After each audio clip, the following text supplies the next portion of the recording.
With so many choices in theaters right now, it's easy to forget that there are some great titles from earlier this year that you may have overlooked.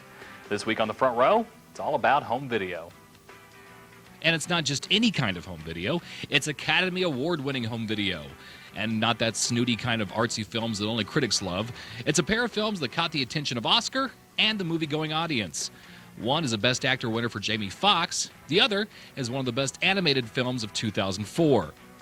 Craig T. Nelson and Holly Hunter are the human voices behind a pair of comic superheroes who are forced into hiding and must now deal with a whole new Legion of Doom, an area known as suburban domestic life. Ow! Hey, no force field! You started it. You sit down. You sit down. You pay for Violet. Ow! Ow! Mom, it's time to engage! Eventually, they're thrown back into the business of saving the planet, and the end result is a movie that is successful on two levels. The first, a straightforward comic book movie like the Spider-Man series, and the second, a nice pop culture parody of straightforward comic book movies like the Spider-Man series. The humor is a little more subtle in this film than, let's say, Finding Nemo, and the action is a bit stronger than in the Toy Story series. It's a slightly different kind of movie designed for a little older audience, but the magic is there just as well. Leading the way is the autobiography of music icon Ray Charles, simply titled Ray. It's a rags-to-riches story of the singer's life, the kind of story you'd probably suspect, cut from the mold of VH1's Behind the Music series. Now, here are the two key reasons you shouldn't miss this otherwise near-perfect film. First, Jamie Foxx's performance.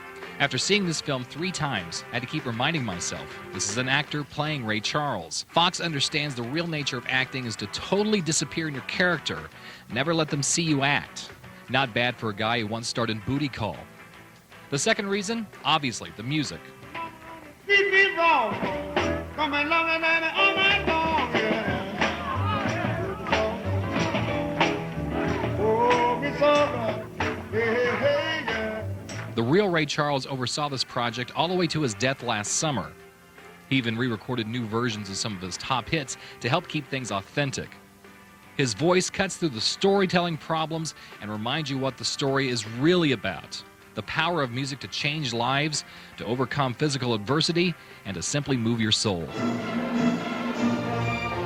This week we close out our month-long tribute to Alfred Hitchcock with a comedy action adventure that has Cary Grant traveling east, south, and north by northwest.